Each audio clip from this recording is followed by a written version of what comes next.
In the 1950s, a weapon was invented that has become more powerful than America's deadliest weapons of mass destruction.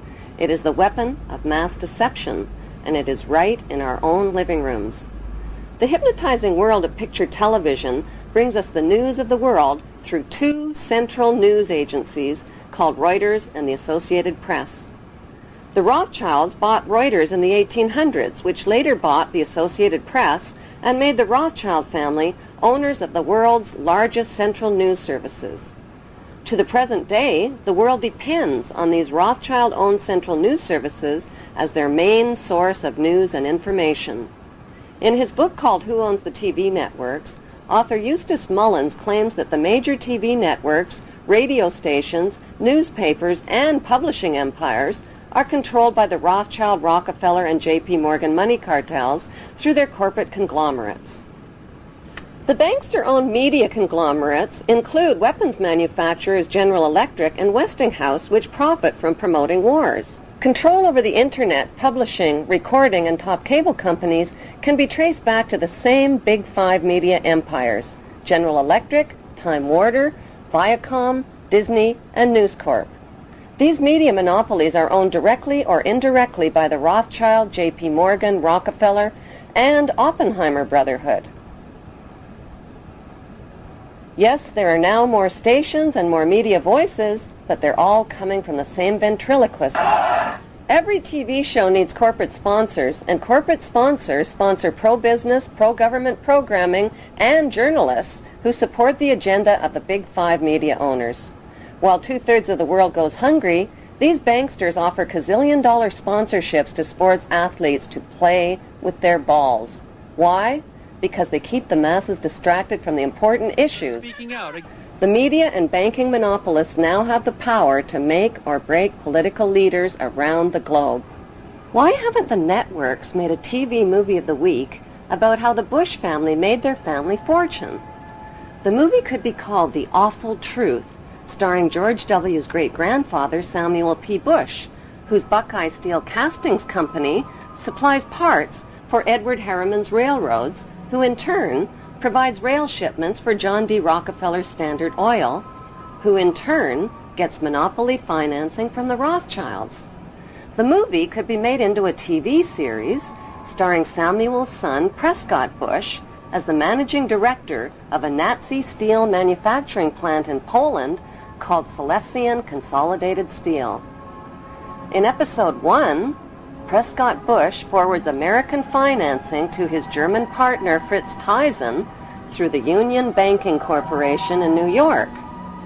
Fritz Thyssen arranges a contract with Nazi Germany's IG Farben Company for free Jewish slave labor in Bush's steel manufacturing plant at the Auschwitz concentration camp. Episode 2 shows Skull and Bonesman Prescott Bush and Averell Harriman getting caught under Trading with the Enemy Act, as the U.S. government moves in and seizes all of their shares in Union Banking Corporation.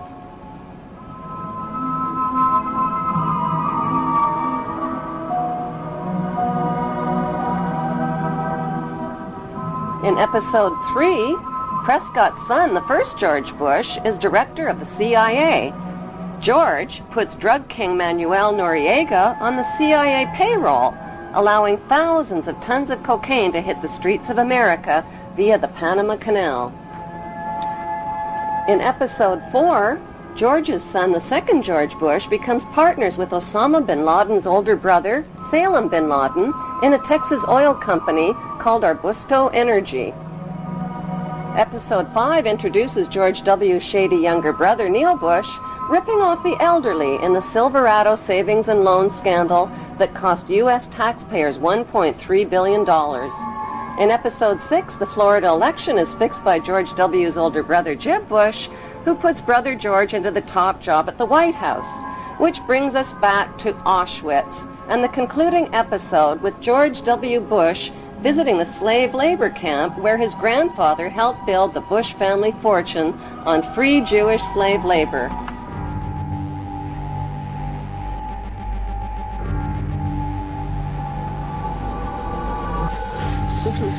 Sites are a sobering reminder that of the power of evil the need for people to resist evil.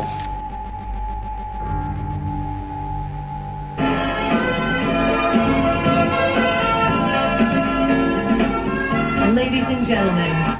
As a follow-up to the TV series, an award show could celebrate the 20-year friendship of the Bush and Bin Laden families and their shared investment in the Carlyle Group. The Carlyle Group is one of America's largest weapons contractors. For the Bush and Bin Laden families, war means profits, big profits. Although the media creates the illusion of freedom of the press, the dominant opinion and messages always serve the banksters' agenda. The chilling reality is that up to 15% of the tax money deducted from your paycheck each month buys the bombs and pays the salaries of troops to commit these atrocities. Rivers of blood from innocent families and their children is on everybody's hands. The plan for world domination by the banksters cannot be accomplished without your cooperation. That plan was formulated in 1773 at Mayer Rothschild's goldsmith shop by 13 influential German Jewish families.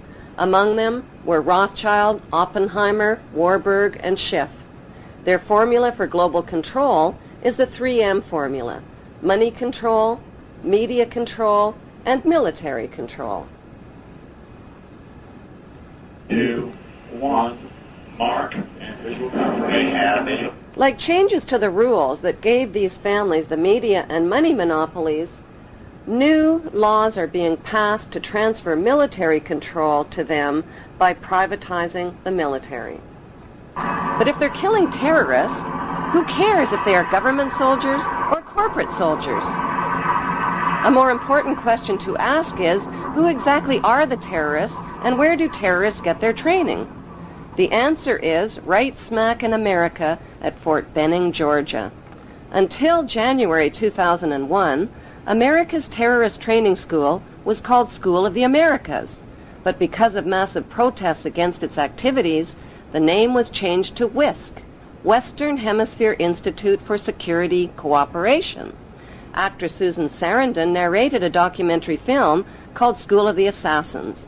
The film exposes the school as a terrorist training camp whose graduates are well-known murderers, torturers, state terrorists, and dictators, including drug king Manuel Noriega. The role of terrorists in the bankster-owned media is to scare the living tax dollars out of citizens, and timing is everything. On the second anniversary of the 9/11 attack on the World Trade Center, George Bush asked for an $87 billion increase in military spending. At the same time, the media released a dramatic video showing Osama bin Laden alive and well and threatening to make the 9/11 attack seem like foreplay. How much do we really know about America's favorite villain? Multimillionaire Osama bin Laden was the 17th of 52 children fathered by a wealthy construction baron named Mohammed bin Laden, who had close ties to the Saudi royal family and the Bush family. In 1979, the American CIA and Pakistan's ISI financed an anti-Soviet group in Afghanistan and provoked a profitable 10-year war with the Russians. When the Russians invaded Afghanistan, the CIA hired Osama bin Laden to recruit and train al-Qaeda fighters to fight the Russian army. Invasion. Anti-communist guerrillas in Afghanistan have been at the front line in the fight against the spread of communism. But what was the fight really all about? Not carrots or potatoes. It was about poppies, endless fields of opium poppies that provide over 70% of the world's heroin supply to heroin addicts worldwide. These are very uncomfortable issues for politicians.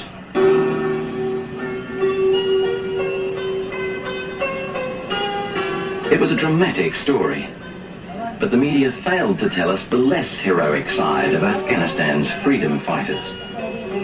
America's new friends had become hooked on the economics of the poppy. During the war, many of the mujahideen radically increased the production of opium, the raw ingredient of heroin. Opioid abuse in the United States is at epidemic levels. This is probably the worst drug situation in our country in decades, if not a century. With deaths more than quadrupling between 1999 and 2015. The international drug trade began in 1606 when Queen Elizabeth I built England's wealth by trafficking illegal opium from India to China. British East India Shipping Company and profited handsomely, not just from drug trafficking, but from trafficking African slaves with her slave trader, John Hawkins. First, knighted her slave trader with the noble title of Sir John Hawkins. By 1830, the British had distanced themselves from dope dealing by granting opium monopoly rights to the Jewish Sassoon family, who became known as the Rothschilds of the Far East. As an agent for the Crown, David Sassoon shared his dope profits with Queen Victoria. The British East India Company built a major factory to process the opium here at Gazipur. It's still a lucrative earner for the Indian government, which sells opiates to the world's pharmaceutical industry. When the Chinese banned opium and destroyed 600 chest loads of the addictive drug, Sassoon and the British retaliated. It was a financial disaster for the British.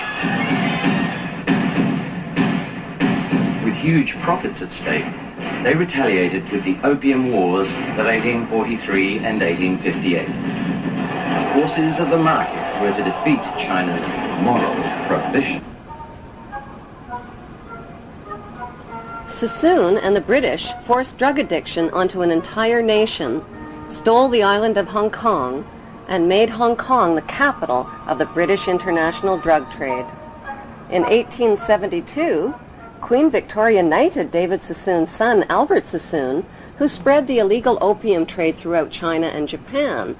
In 1887, Sir Albert Sassoon married Aline Carolyn Rothschild and joined the pirated fortunes of the Sassoon drug cartel with the Rothschild money cartel.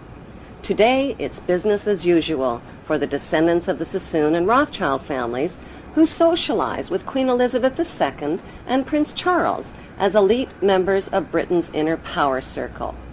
Many have been granted royal titles, like Sir, Countess, Baron, and Marquis, but their many victims aren't fooled by the crowns, the titles, and the tuxedos. They have very different titles for them. Titles like liars, thieves, dope dealers, and mass murderers. On the other side of the Atlantic, a member of the same opium smuggling syndicate, Samuel Russell, founded Yale University's Skull and Bones Brotherhood with drug money. Exclusive members were financed into political power positions in the CIA, the U.S. Supreme Court, and the White House. When Skull and Bonesman George Bush Sr. became CIA director in the 1980s, the CIA recruited Osama bin Laden to train al-Qaeda and Mujahideen fighters in Afghanistan. The job of Osama's trainees was not just to fight the Russian communists, it was to run Afghanistan's multi-billion-dollar opium trade. Heroin, manufactured from Afghan opium, supplied $250 to $300 billion annually to Wall Street and the U.S. banks. Authors Alfred McCoy and Michael Levine tied the CIA to this unholy drug alliance and received national attention when the CIA tried to suppress their books. Michael Levine became a best-selling author when he wrote about his experience of this unholy alliance. After 30 years' distinguished service with the DEA, he could write with some authority. You could look at what they did to me as an example in microcosm of Central Intelligence's actions and the State Department in completely subverting the drug war. You know, the drug war was something that only existed in the minds of Americans, on the streets of America, for kids like my brother, for cops who died. There was no drug war. The biggest drug dealers in the world were given a license to sell drugs to Americans to support themselves. And this continued right down from Southeast Asia, through the Mujahideen, through the Contras. But how was the heroin smuggled into the United States? One of America's most gruesome secrets is that during the Vietnam War, heroin was smuggled into the United States by hiding it inside the body bags of dead American soldiers.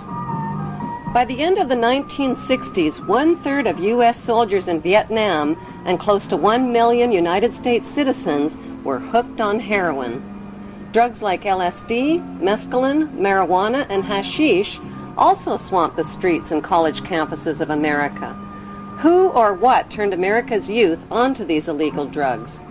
Celebrity anti-war activists like Aldous Huxley, Timothy Leary, Allen Ginsberg, and Bertrand Russell sold America's youth on acid rock, tripping out, and one world government.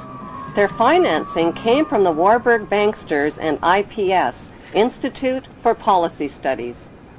Over 100 million doses of LSD that hit the streets of America were purchased by Timothy Leary and Alan Dulles through S.G. Warburg's Sandoz AB Pharmaceutical Company in Switzerland. Free sample-sized packages of acid were handed out not only on college campuses, but at rock concerts, where musicians persuaded millions of fans to get high. Critics of the drug culture blame parents, teachers, law enforcement, and everybody except the people behind it all, namely the Rothschild-Warburg banksters and their Committee of 300. According to Dr. John Coleman, who wrote the story of the Committee of 300, the Beatles rock group were brought to America by the Tavistock Institute. Tavistock launched the drug culture revolution in America to popularize and normalize social drug use. Through their record companies and advertising monopolies, the banksters have packaged and financed their celebrity salesmen to anesthetize, addict, and enslave billions of people worldwide with dependencies on both prescription and non-prescription, legal and illegal drugs. Those drugs range from alcohol, nicotine, and caffeine to Prozac, crack cocaine, and heroin. Like the phony war on terrorism, the phony war on drugs is a cat and mouse game being fought with one hand and fed with the other. The peace symbol adopted by the drug flower children of the 60s was designed by Gerald Holtham, who was commissioned by One World Government salesman Bertrand Russell. The symbol was never designed as a symbol of peace, but as a symbol of death. It is actually a cross turned upside down with the arms broken and is used by Satanists and in Druid witchcraft. In Germany, the symbol is known as the Death Rune and is found on tombstones of Hitler's Nazi SS officers. CIA's team of ex-Nazis and Skull and Bonesmen financed and trained Osama bin Laden, who pushed the Russians out of Afghanistan by 1989. The CIA then trained and installed the ruthless Taliban regime to run the booming opium trade. After a decade, the long friendship between America and the Taliban suddenly turned ugly. At a meeting held on December 4th, 1997 at Unocal headquarters, American oil men made a proposal to the Taliban about building a pipeline through Afghanistan.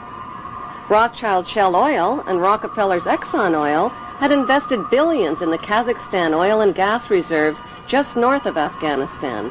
Now they needed a pipeline to transport it to the Persian Gulf.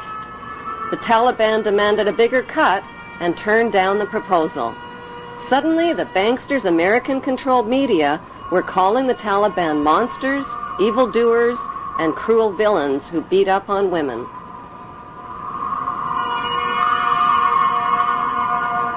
On July 4th, 1999, President Clinton froze the Taliban's U.S. assets and bank accounts and imposed trade sanctions on Afghanistan. By February 2001, the Taliban destroyed most of Afghanistan's opium crops. In May, Secretary of State Colin Powell announced a gift of 43 million U.S. taxpayers' dollars to the Taliban. He called it a reward to the Taliban for destroying the opium crops, but members of the new George W. Bush White House knew the Taliban would use the 43 million for more sinister purposes.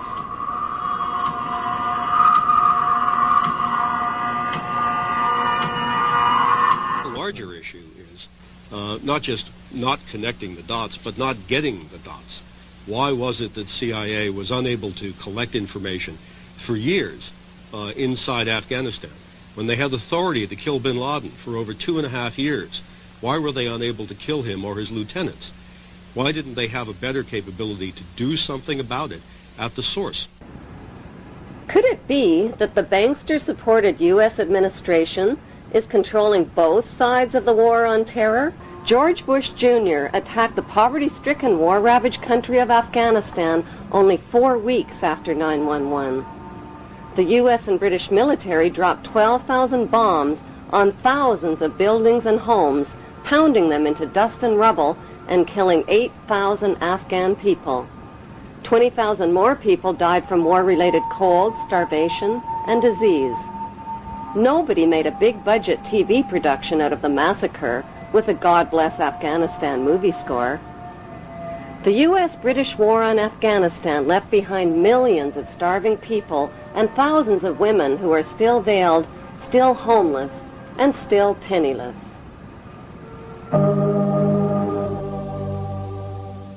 Afghanistan is the world's largest producer of opium and now the world's largest producer of heroin. دې لد دا ده چې 14 کاله دلته جنگ تیر شوی، زراعت تباه شوی، شفاخانې تباه شوي، تجارت تباه شوی، تعلیمي ادارې تباه شوي، مکتبونه تباه شوي، سرکونه تباه دي، ولږه ده، فقر ده، خلک بله چاره نه لري څه وکړي. There can never be peace and democracy in Afghanistan. Why? Because peace and democracy would expose and cut off corporate America's opium and heroin trade at the source. So what was the payoff for the U.S.-British war on Afghanistan? 1. The uncooperative Taliban warlords got kicked out and replaced by the cooperative Northern Alliance warlords. 2. Opium and heroin production and revenues skyrocketed. 3. Afghanistan got a new leader named Hamid Karzai, who just happens to be an ex-employee of Unocal Oil. 3. America got permission to build their oil and gas pipeline through Afghanistan. In the 1980s, the United States supported Iraq's invasion of its neighbor, Iran, to stop the spread of Iran's Islamic Revolution. America played both sides of the Iran-Iraq war by supplying Saddam with chemical and biological weapons of mass destruction, and at the same time, America secretly sold weapons to Iran and illegally diverted the money to the Contra-revolutionaries in Central America. During the war, the United States sent a special envoy to see Saddam in 1983. He was Donald Rumsfeld, now the U.S. Defense Secretary. The two men discussed how to reinforce Iraq against a common enemy. This was at a time when Iraq was using chemical weapons on Iranian troops. U.S. companies were supplying components with Washington's knowledge. By 1990, President George Bush Sr. tricked Iraq into another war with another oil-rich neighbor, Kuwait. How? By supplying Kuwait with horizontal drills that could reach beneath the border of Iraq and siphon oil from Iraq's oil fields. Kuwait used the U.S.-made drills to steal 300,000 barrels of oil per day from Iraq, worth over $3 billion annually. The fuse was lit, and Kuwait did nothing to put it out. They pumped oil without restraint from Rumaila oil field, which was accessible to both Kuwait and Iraq, and they exceeded OPEC quotas, flooding the market and driving prices even lower. George Bush Sr. officially promised not to interfere in Iraq's legitimate oil battle with Kuwait, but when Saddam's army entered Kuwait to defend their oil reserves, Bush pounced on them. Our goal is not the conquest of Iraq. It is the liberation of Kuwait. America disposed of its toxic waste problem by building radioactive depleted uranium right into their bombs and dropping them on Iraq. Bush Sr. not only devastated and poisoned Iraq's water systems and infrastructure, he weakened the economies of both Kuwait and Iraq, collected giant profits from rationed Iraqi food for oil programs, and landed massive rebuilding contracts in Kuwait. Bush Sr. followed up the Gulf War with 10 long years of deadly trade sanctions that killed another 1.5 million Iraqi people, including 600,000 children who were cut off from medical supplies. bookstore in the United States today, you can find 50 books celebrating different aspects of the war and how grand it all was. And you only find one that points out that this was a war crime, that demonstrates the evidence that shows that we deliberately targeted civilians and killed more than 250,000 people in Iraq. You'll be fighting not to conquer anybody, but to liberate people. In March 2003, President George Bush Jr. launched the Second Gulf War. The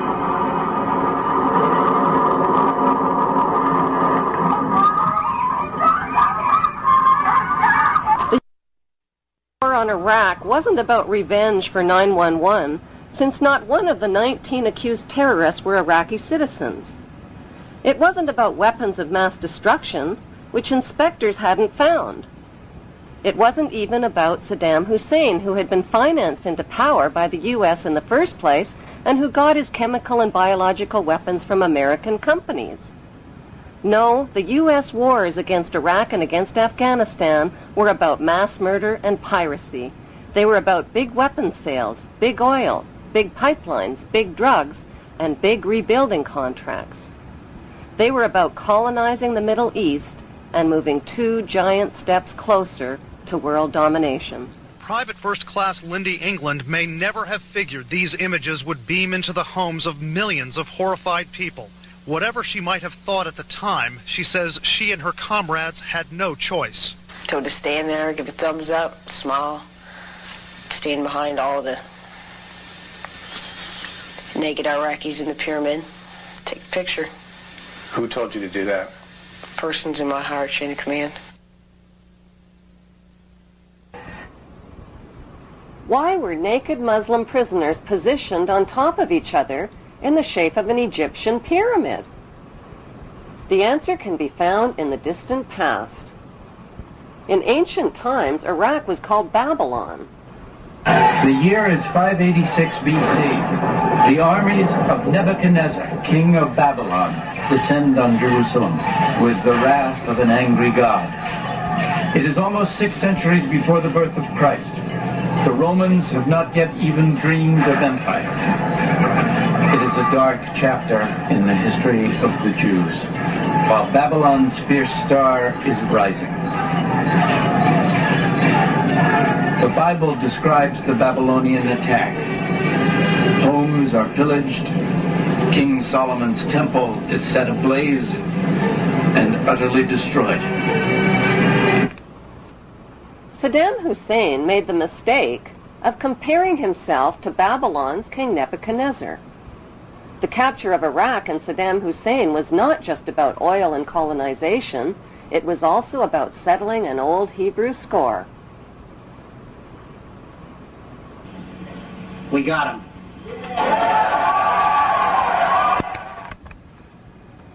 On December 13th, the producers of 911 released a new reality TV show called We Got 'Em.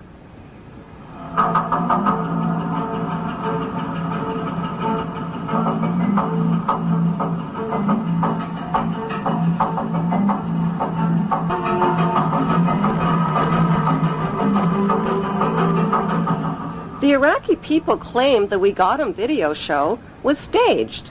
Why? Because the video shows ripe, yellow-colored dates growing on a tree to the left of the hole, where Saddam Hussein was supposedly captured. Every Iraqi citizen knows that Iraqi dates only ripen and turn yellow in July and August, never in December. Since date trees don't tell lies, the We Got 'Em video had to be staged at least 3 months earlier in July or August, not on December 13th as reported. How could Saddam, who is almost 70 years old and over 6 feet tall with a bloated belly, squeeze in and out of a hole that small? How could he have grown a beard that long in such a short time? Why did he dye his hair black while in hiding? For his CNN close-ups, perhaps? There are 3 books which clearly map out the Zionist plan for world domination. The Bible, written by Hebrews, Morals and Dogma, written by Freemason Albert Pike, and the Protocols of Zion, written by the Priori of Zion and revised by the Zionist Illuminati. The Zionist plan is to create an apocalypse that will exhaust and depopulate the masses through deadly designer viruses, global terror, economic disasters, and nuclear war, when the remaining survivors will gladly embrace the promises of a handsome, charismatic new leader who will unveil his plan of hope for eternal world peace. The only way to achieve eternal world peace, he will explain, is to put an end to the 5 causes of war.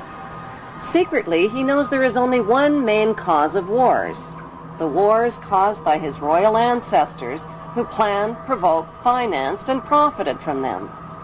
He will sell his peace plan by telling the world that border wars will only end by creating a world without borders.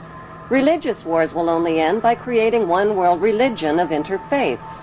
Economic wars will only end by creating a cashless, debt-free society. Rivalry wars between rulers will only end by creating one world ruler.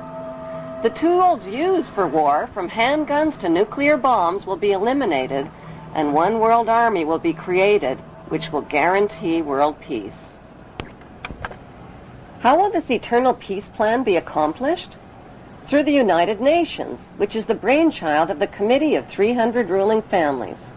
The UN is their vehicle for world government and is located on 18 acres of prime Manhattan land donated by the most visible of the ruling families, the Rockefellers. The UN is a closed organization with no public records or open meetings. U.S. taxpayers have already invested $2 trillion in this world authority.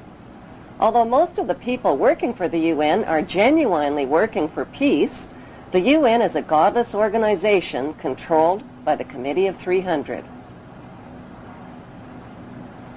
These inbred ruling families pretend to have royal blue blood, but their blood is no more blue or royal than Hannibal Lecter's blood.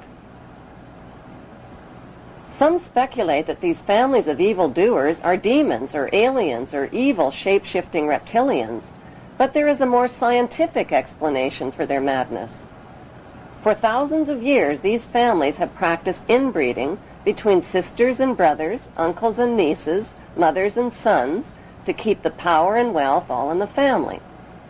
This practice of inbreeding over thousands of years has produced a clever but pathological breed of conscienceless, sociopathic families who will stop at nothing to own every ounce of gold, every drop of water, and every blade of grass on planet Earth. The United Nations, which they founded and control, has clearly stated its goals of establishing a new world order, a UN standing army, and a global taxation system. The Queen's husband, Prince Philip, and Evelyn Rothschild have already established an interfaith declaration for the creation of one world religion. What would life be like in this world empire with one world religion, one world army, one world economy, one world court, one world media, one world government, and one world dictator? What the public doesn't know is that Karl Marx's Communist Manifesto and the Russian Constitution have been built into the UN Charter, and that the New World Order will be a communist world order. Peace on earth will be a forced peace in which citizens will have no rights. No right to bear children without approval, no right to travel without authorization, no right to own private property, no right to privacy, no right to bear arms, no right to protest, no right to receive an inheritance, no right to choose an education or a job or even a place of residence, and worst of all, no right to live. The right to live will be based on an individual's rating of usefulness to the royal elite. In this planned world without borders or nations, citizens will be disarmed of all weapons, including handguns, and will have no means to protest, fight, resist, or challenge this one world authority who will control them spiritually, economically, and militarily. Every human being will be electronically tattooed and will become helplessly dependent on this one world authority for all of their most basic needs. The masses will eventually be taught to bow down and worship this one world dictator who will rule the entire world from his eternal throne in Israel. They have waited for him. They believe in him. They expect he will heal the world's ills. Some say he is the Messiah, finally returned. But this man is not a savior. He is the king of terror who will usher in the end of everything. Despite all the red flags, many people deny that a problem even exists. It does exist, and the good news is there are solutions. The solutions lie in knowing what the three biggest fears of the world's ruling families are. The first biggest fear is exposure. They have gone to great lengths to cover up their trail of crimes and to win the public's trust through their media monopolies. Without public trust, their ancestral plan for global control is doomed. Their second biggest fear is losing public support. If the public stops cooperating, their plan is guaranteed to fail. Their third biggest nightmare is organized resistance by an informed and fearless public. The ruling families know from past experience that the will of the people can defeat all their military and monetary might. Vietnam is a perfect example. There is no doubt whatsoever that these ruling families can be totally defeated by turning their three worst fears into a reality.